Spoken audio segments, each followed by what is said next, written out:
Hello, welcome to the program. For many small business owners, the big payoff for years of work comes when they sell the business. But unless you've prepared yourself properly, you could be badly disappointed. Today's show is all about how to prime your business for sale to get the best value. Now, remember Lind Golf, our mates from Lind Golf, who taught me how to play and also manufactured online golf clubs. Well, they have successfully exited the business. We're going to get some great tips from them and other experts. But first up, let's remind ourselves of our first visit to Lind Golf. How are you, gents? Harvey, nice to meet you. Nice to meet Brad. you. Nice to meet you. Nice set of clubs. That's good. Tell us about the business. How'd it start? We started the business 5 years ago selling putters on eBay. And very quickly we built up a customer base there, and I learned that there was quite a demand for selling golf clubs online. So you started as an eBay business and then just grew from there. That's right. It's a great story. Look, what sets you apart though? What's your secret? Look, basically being online, we can offer our customers customisation and personalisation that can't be seen anywhere else. Let me show you, for example, here one of our clubs. The customer can come online and basically design their whole club from scratch. Starting at the head, we have multiple designs for multiple player types, shaft, colours, lengths, grips, fat hands, small hands, skinny hands, long hands, we've got it all. And even down to the little ferrule, which is this little part here. Okay. Is that what they're called? Okay. So what are some of your challenges? We're finding now we've been in business for quite a while, we are starting to establish a pretty substantial database, and we're finding that we may be lacking in segmenting that database correctly.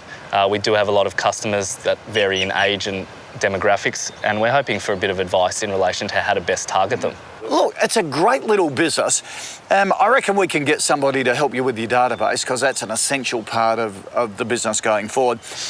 My problem is I hate golf with a passion. But after that shot and this club, I reckon I might take it up again. Dave Chaffee is the Chief Executive of web marketing company NetReach and knows a thing or two about putting to work the data in databases. We're going to look seriously at database marketing. There's three fundamentals that we look towards. The first one is actually building up your database, building up the number of clients you have. The second one being targeting them and getting the right message out to the right people. Rather than taking a scattergun approach, we really want to send specific messages to specific people. And the third one is actually the process of delivery and measuring those results as we come through. And these are the three fundamentals that we need to talk through. Now, if we look at what you're doing at the moment, we have the people who are purchasing from you at the moment, and at the time of purchase, I presume you're asking, would you like to receive our newsletter? And that's a really good idea. The second offer that you have on the website is the sandwich. And you give away a sandwich to every 100th sign up. And I think that's a great idea, but I don't think it quite cuts it. And you'd be better off giving away a full set of clubs to every 1,000th member. A full set of clubs is something that sort of gets my attention. I might actually sign up to that to get in. And the third one is the newsletter. Now you do the right thing with the pitch for the newsletter. You ask only for an email address. You don't put a long form in place saying, give me your email, your name, your address. Just give me your email address, we'll send you a newsletter. And that works really quite well too. But the gist of the matter is the what's in it for me principle. Am I getting enough to justify giving you my email address? And I think probably we're not, or we could do things a lot better. And one thing that's worked really quite successful with other companies is to go down the route of bundling all this together into some sort of package to make this offer so attractive that when I'm on your site, I really want to sign up for this. And the most obvious, for want of a better term, is to have something like a VIP club. So someone will come onto your website and they'll say, join the VIP club, free, Lind Golf, and here's all the benefits of that. And they might be things like your chance to win a set of golf clubs, members-only specials, tips from professionals, but you're trying to bundle it up. So the person who's seeing this for the first time is looking at it saying, they want my email address, and actually perhaps I'm willing to give it to them. After the break, Brad shares how he was able to drive the growth of the business and putt in for a master's victory with its sale. No one's going to buy a business that's not growing. So you have to have a company that looks like it's going to be larger in a year, 2, 3, 4 years.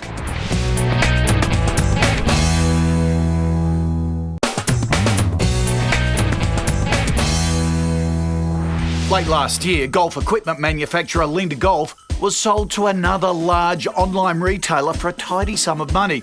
I'm catching up with Ling Golf founder Brad Lindenberg to find out how he achieved the business equivalent of a championship win. So Brad, the clubs are still great, but my golf game hasn't improved at all. But you've ditched the business, got rid of it. How was that? Yeah, I mean, it was a very exciting journey. The business grew very quickly over time, and we were in a fortunate position to have the opportunity to exit to a larger established online player. And, you know, in order for the business to grow and maintain its momentum, I thought that would be the best kind of strategic move that I could make. Had you identified them as a potential buyer earlier? Yeah, it made a lot of sense to us because they were already selling golf equipment that was priced a bit lower than our clubs. So I thought to myself, if we can pitch the business to them as a buyer, the customers who have bought those clubs are likely to upgrade to ours and, you know, on their way up to a much more expensive set. And when I spoke to them about this, it made complete sense to them. They had a customer base much larger than our customer base itself, so those database synergies existed, and for that reason it made sense. Now, Dave Chaffee last time was talking about databases and growing the database. Was that a key asset for the purchaser? Yes, absolutely. Before we spoke with you last, we were collecting emails mostly via the little newsletter form on the website and via customers who had purchased from us before. We took it to the next step and started to run competitions on the site, giving away a full set of golf clubs every 3 to 6 months. What this did is it effectively doubled the rate that we were getting sign-ups. And, you know, my philosophy now is 1, get a sale. If you don't get a sale, 2, get the email address and get a sale later down the road. When you look back over the process, what were the most attractive things for the buyer? I think, first of all, the growth of the business. You know, no one's going to buy a business that's not growing. Right. So you have to have a company fundamentally that looks like it's going to be larger in a year, 2, 3, 4 years than it is now. We built the company as a direct-to-consumer business model. We had large margins. We were online. We were manufacturing products overseas, selling them here, and custom building those clubs to provide a value-added service to golfers. So there was a level of expertise, of knowledge there that they bought because they didn't want to replicate that. It was kind of too hard. But by bolting that on top of their existing business, it made sense for them because they already had the golfers. The process of negotiations, of the due diligence, any tips to come out of that on how to make that process easier and make sure you get the sale at the end? The process of due diligence is all about supplying the acquirer with information that they need in order to speed up the decision-making process and to validate their assumptions. So even in a small business, you know, you always second guess the time that you spend in MYOB, doing your bookkeeping, keeping the records. All that time spent all became valuable in seconds when I was able to open up my old files, generate the report, email it off in 2 minutes. And what you need to try and do is maintain the momentum of the due diligence process, because as soon as you slow down, there's a chance that they may change their mind. Someone puts an idea in their head, you know, so they get spooked. You can't let them get spooked. You just need to keep that momentum flowing. So at that moment where you sign the contract and they handed over the cheque, what do you think? It was very exciting. It was the emotion, I guess, of building something and then, you know, seeing it passed on to the next generation of entrepreneurs who can then grow it further is a great feeling. And, you know, we started small. We started with $500. You know, I started in the garage of my parents' place with a dream, basically. And from there, it progressed and progressed and progressed. And you felt it was the right time to sell? Yeah, definitely. Because I like the process of taking something from nothing and building it into a business. It's that creative, iterative process of establishing the business, which is where my strength is. Once the business is running and humming, I get bored. So, I get that itch again to start something from nothing. This business building block is brought to you by Allianz Business Insurance. Are you one of the 1 in 3 businesses that aren't insured or don't have enough cover? Are you struggling to understand what insurances you need for your business? If so, don't worry. Allianz can assist with a range of business insurance products. As one of Australia's largest general insurers, with over 2 million policyholders and nearly 100 years of experience in helping Australian businesses, we understand the risks your business faces and the cover you need to protect it. At Allianz, we've also made the process of getting the right insurance cover simple. You can inquire online or talk to one of our friendly and experienced consultants who will help you select the cover that's right for your business. The process is straightforward, no paperwork, and you can get cover on the spot. To help your cash flow, we also offer multiple payment options in addition to competitive pricing. And in the event that you ever need to make a claim, our consultants are on hand to assist you through the process. So for fast, easy, affordable small business insurance, choose Allianz. Call Allianz on 131000 or visit allianz.com.au or contact your broker for a product disclosure statement or policy document to decide if Allianz is right for you. After the break, this week's Business in the Spotlight is a business that fits spotlights. And later in the show, top tips for preparing your business for sale from Dr. Exit.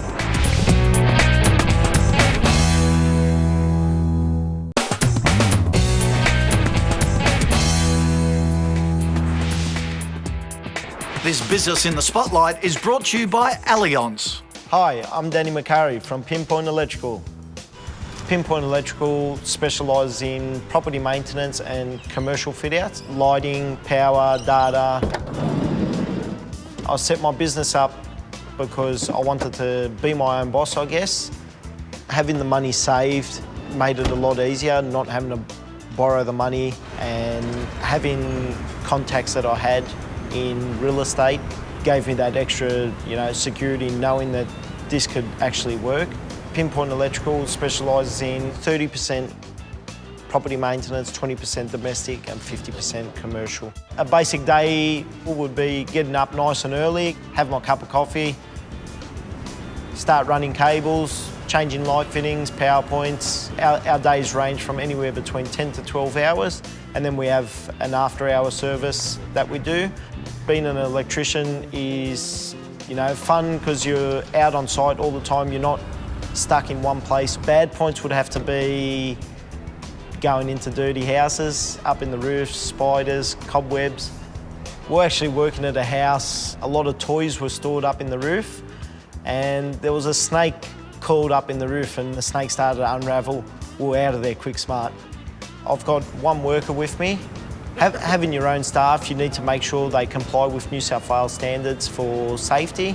You need to make sure they're up to scratch with their TAFE. It's a 3-year process at TAFE before you become a licensed electrician. When I set my business up, I knew I needed to have my public liability and my work cover. Without any of these two, you can't work out on site, you won't be accepted anywhere. When I actually thought about buying my insurance, I thought it was going to be a very hard thing to do and a very costly thing to do. I'd done a Google search, came back with a number of results.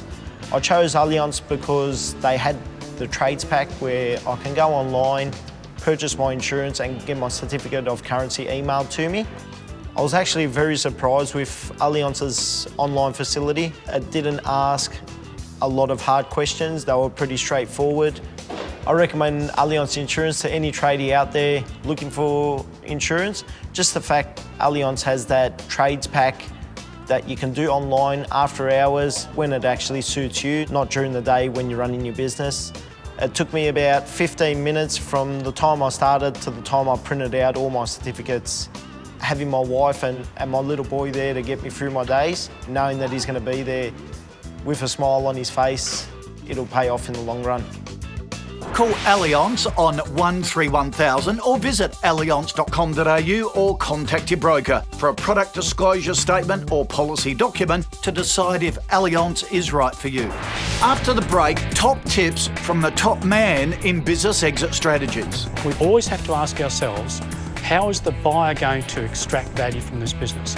And that's what we've got to do. We've got to collect evidence to give to the buyer. This is the way in which this business could be exploited.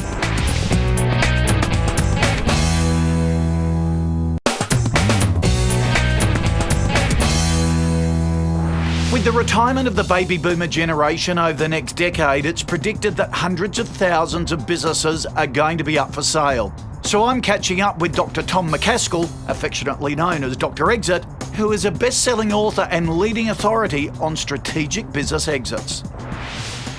Now, Tom, what are your top tips for preparing a business for sale? What we need to understand is that there are 3 reasons why you'll sell your business. The first one is because you've got into trouble and the business is now fighting for its survival. You're losing customers, you're losing employees, and the buyer looking at this business is going to perceive great risks. And so therefore the value is disappearing out of the business quickly and it's a fire sale.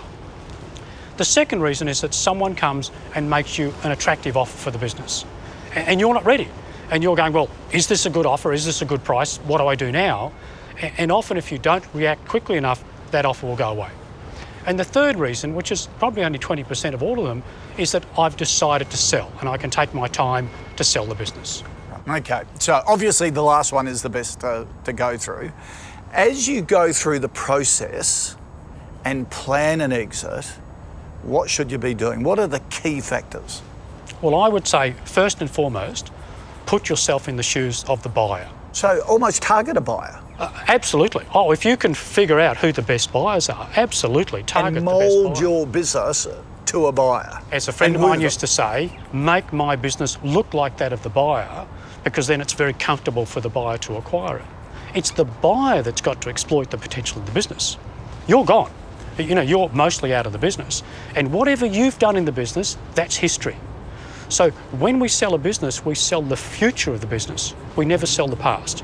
So now we ask ourselves, all right, how do we create a great future for this business that the best buyer will execute on? What sort of businesses are they looking for? And are there different types of potential buyers? There's always different potential buyers because your business may represent different value components to different buyers.